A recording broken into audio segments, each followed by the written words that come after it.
दो बंगाली ब्रदर्स का झगड़ा गया कृष्ण भगवान के मंदिर के ऊपर। मंदिर इतना ही होगा जितनी बड़ी डाइस है। दोनों में झगड़ा हो गया, दोनों बंगाली थे।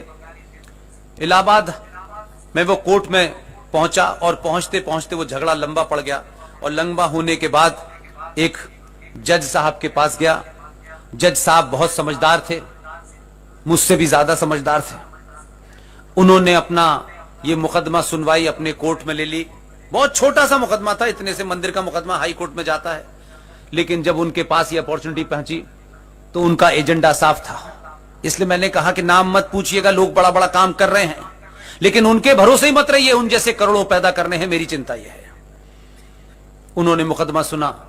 दोनों भाइयों के बीच में कृष्ण भगवान का मंदिर का मुद्दा शुरू हुआ और वो मंदिर को जहां ले जाना चाहते थे वहां ले गए और चुपचाप से ले गए, कोई हंगामा नहीं किया। हम जैसे बेवकूफों के पास ऐसी खबर जरा जल्दी आ जाती है।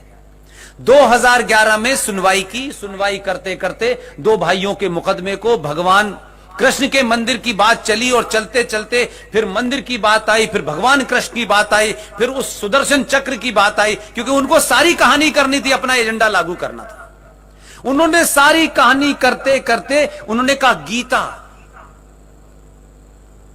भगवान कृष्ण और गीता, वो गीता को ले आए और गीता को उन्होंने इतना लंबा रायता फैलाया, इतना लंबा फैलाया कि मुकदमे में मंदिर के झगड़ा तो छोटा हो गया और हाई कोर्ट के जज साहब ने जब अपना फैसला लिखा तो उसमें लिखा कि गीता भारत का राष्ट्रीय ग्रंथ है। ताली मत बजाइए, अगली लाइन सुनिए। जब उन्होंने फैसला दिया तब उत्तर प्रदेश में भगवान कृष्ण के वंशज मानने वाले मुलायम सिंह की सरकार थी।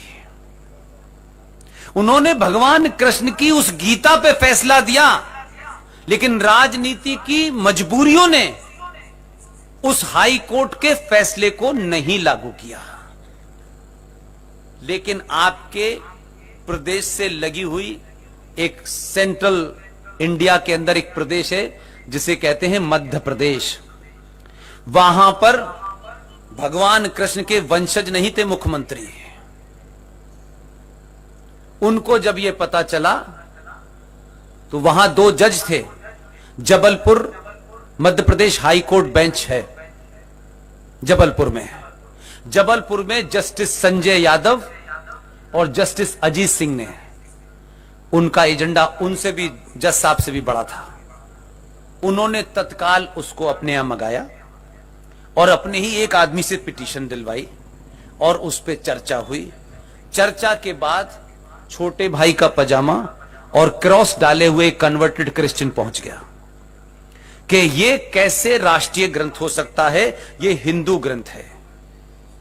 जस्टिस अजीत सिंह और संजय यादव जो असली में कृष्ण के वंशज थे, उन्होंने पूछा कि उत्तर प्रदेश के हाई कोर्ट में जितने तथ्य दिए गए हैं इसके बारे में, उससे कोई नया तथ्य, कोई लॉजिक आपके पास है तो ले आइए, हम अपना टाइम वेस्ट नहीं करना चाहते। 6 महीने के बाद लौटे और बोले हमें वो तथ्य नहीं मिला है। उन्होंने कहा थैंक यू वेरी मच। उसके बाद फिर सुप्रीम कोर्ट ने भी उसी फैसले में यही सवाल कहा कि जब आपके पास कोई नया तथ्य नहीं है तो फिर हम फैसले को पलटें किस बुनियाद पे। आपके गीता भारत की हाईएस्ट कोर्ट ने राष्ट्रीय ग्रंथ घोषित कर दिया है। इसलिए मैंने कहा कि आपके आदमी को कब हंसना है, कब मुस्कुराना है और कब सूरज की तरफ देखने लगता है। उस आदमी ने इंतजार किया, इसकी पब्लिसिटी नहीं की। आपने 14 में भेजा, 14 में जल्दी जल्दी उसने काम किए और फिर राष्ट्रपति भवन गया।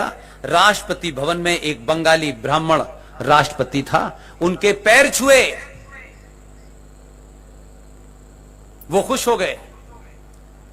उसे पता ही नहीं क्या हो गया और उनसे उसने एक ही सवाल पूछा, एक ही वाक्य में। उनके प्रेस सेक्रेटरी हमारे मित्र हैं, पत्रकार जनरली ऐसे सेक्रेटरी वेक्रेटरी बनते रहते हैं। उनसे कहा कि भारत राष्ट्र की पहचान के रूप में हम विदेशी मेहमानों को क्या गिफ्ट देते हैं। प्रणब मुखर्जी को समझ नहीं आया कि इससे क्या कहा जाए। उन्होंने कहा हम ताजमहल देते हैं। वो अपना आंसर, अपना होमवर्क इतना मजबूत करता है, या आज के बच्चों के लिए जरूरी है कि होमवर्क जब करो तो 100% करना।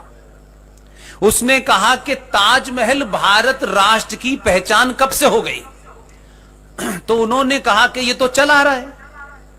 तो उसने पैर छू के ये मैसेज दे दिया कि जिस कारण से तुम प्रधानमंत्री नहीं बने, लेकिन मैं तुम्हारा सम्मान करता हूं। इसके बाद उसने कहा कि अगली बार से ताजमहल देना बंद कर दीजिए, और दुनिया के हर देश की भाषा में उसने गीता की ऐसी कॉपी छपवाई और राष्ट्रपति भवन में रखा और कहा कि आज से जो विदेशी मेहमान आएगा उसको उसी जबान में, उसी भाषा में गीता दी जाएगी। ये भारत राष्ट्र की पहचान है। और आपका प्रधानमंत्री जितने भी देश के लोग आ चुके हैं, कोई 80-85 देश के लोग आ चुके हैं, उन्हीं की भाषा में गीता देता है। आप एक छोटी सी घटना से साइकोलॉजी कैसे बदलती है, इस बात को कह के खत्म कर देता हूं, ताकि आपको यह लगे कि आपके यहां गीता, बहुत सारे लोग हैं, अच्छा इससे क्या हो गया? इससे गरीबी मिट गई, इससे पेट्रोल के कीमत हो गए, इससे बेरोजगारी। हमारे यहां यही तर्क होता है ना। मैं बताता हूं इससे क्या मिटा, इससे क्या मिटा, मैं बताता हूं। इससे मिटा ये कि गीता, हमारे यहां तो एक बड़ा शौक है, पैसे वालों के घर जाइए तो उनके ड्राइंग रूम में दुनिया की हर ऐसी किताब जो छपी होती है दूसरे दिन लग जाती है आगे। ऐसा लगता है ये आदमी कितना पढ़ता है। सब किताबें मिलेंगी। उन किताबों की हालत से लगता है कि इन्हें जिस दिन से रखा गया है निकाला नहीं गया। ये समाज को डराने के लिए रखा गया है। अरे साहब इंटेलेक्चुअल है, पढ़ते हैं। हमारी यही आदत है, हम हिंदी का इंडिया टुडे घर में पढ़ेंगे और शहर में इंग्लिश का इंडिया टुडे हाथ में लेके घूमेंगे। ये हमारी बीमारी है कि हम दिखना कुछ चाहते हैं। हमें पता नहीं हर बात पे क्यों शर्म आती है। आपके आदमी को शर्म नाम की कोई चीज ही नहीं है, उसे ये कॉम्प्लेक्स ही नहीं है। तो विदेशों में जितने मेहमान हैं वो हर चीज को पढ़ते हैं। उनके यहां ये प्रॉब्लम नहीं है कि यार ये बाइबल नहीं पढ़ेंगे, ये गीता पढ़ने से हम कहीं मुसलमान से हिंदू ना हो जाएंगे, प्रॉब्लम नहीं है। 80 से ज्यादा देशों को वो गीता दी, उनकी भाषा में दी ताकि आसानी से पढ़ लें, कि रोज थोड़ी ट्रांसलेशन के लिए पुदनी आएंगे। उसने दे दी, वो पढ़ने लगे, समझ में आ गई। एक घटना से बताता हूं, एक घटना से, और ये आपने सबने देखी है इसलिए बताता हूं। मैं कोई छुपी हुई बात नहीं बताता आपको। आपने, आपके देश पे पाकिस्तान ने कोई आतंकी हमला किया, उस हमले का जवाब देने के लिए आपकी सेनाओं ने पलटवार किया। उस पलटवार में भारत का एक सैनिक पाकिस्तान की धरती पर पकड़ लिया और टॉर्चर करने की कोशिश की।